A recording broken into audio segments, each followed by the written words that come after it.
Halo semuanya, perkenalkan nama saya Bintang SK Dewi Sara dengan NIM 1202230030. Di sini saya akan membahas tentang basis data, yaitu konsep dasar basis data, kelemahan pemrosesan file tradisional, kelebihan basis data, risiko, serta database lifecycle. Oke, lanjut langsung saja. Jadi pernah nggak sih kalian memikirkan bagaimana sih Shopee bisa nyimpen jutaan data produk transaksi, gimana kampus tahu siapa yang sudah ber-UKT, dan kok bisa ya ATM itu tahu berapa saldo kita secara lifetime?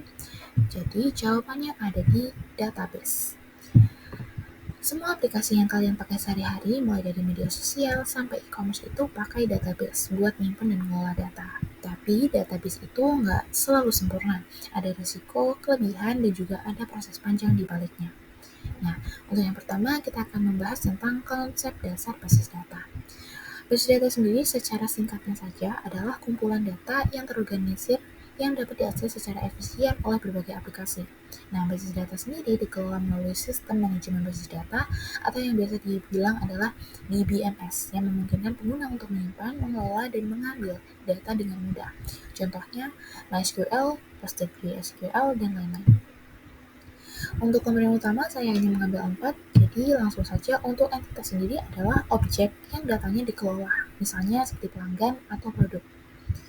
Kemudian ada atribut, yaitu karakteristik dari entitas, atau kalian bisa menyebutkan seperti nama pelanggan, harga produk, alamat, ya, dan lain-lain.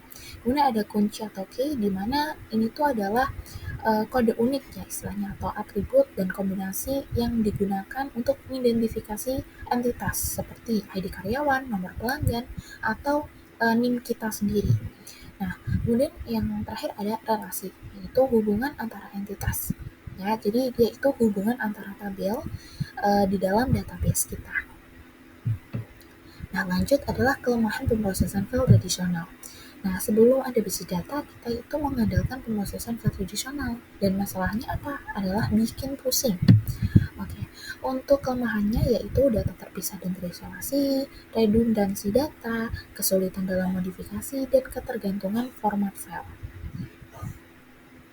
Oke, kemudian untuk kelebihannya apa sih dari pendekatan basis data ini? Nah, dari masalah-masalah itu tadi, kita bisa mengatasi dengan penggunaan basis data, seperti mengurangi redundansi, meningkatkan konsistensi data, kemudahan akses dan keamanan, serta akses yang lebih cepat dan efisien.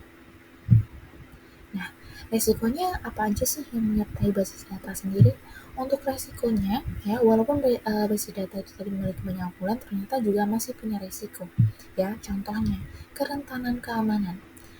Jika sistem keamanan kita dilanggar, banyak data yang bisa diakses oleh pihak tidak berwenang. Kemudian, kompleksitas sistem, di mana memerlukan keahlian khusus untuk pengelolaan dan pemeliharaan sistem basis data.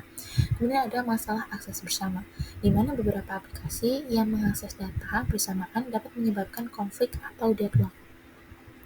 Kemudian kita akan bahas yang terakhir, yaitu database lifecycle, di mana di sini adalah siklus basis data dari awal hingga akhir. Siklus hidup basis data atau database lifecycle adalah proses terstruktur yang mencakup berbagai tahap untuk merancang, mengimplementasi, dan memelihara basis data agar sesuai dengan kebutuhan pengguna dan organisasi.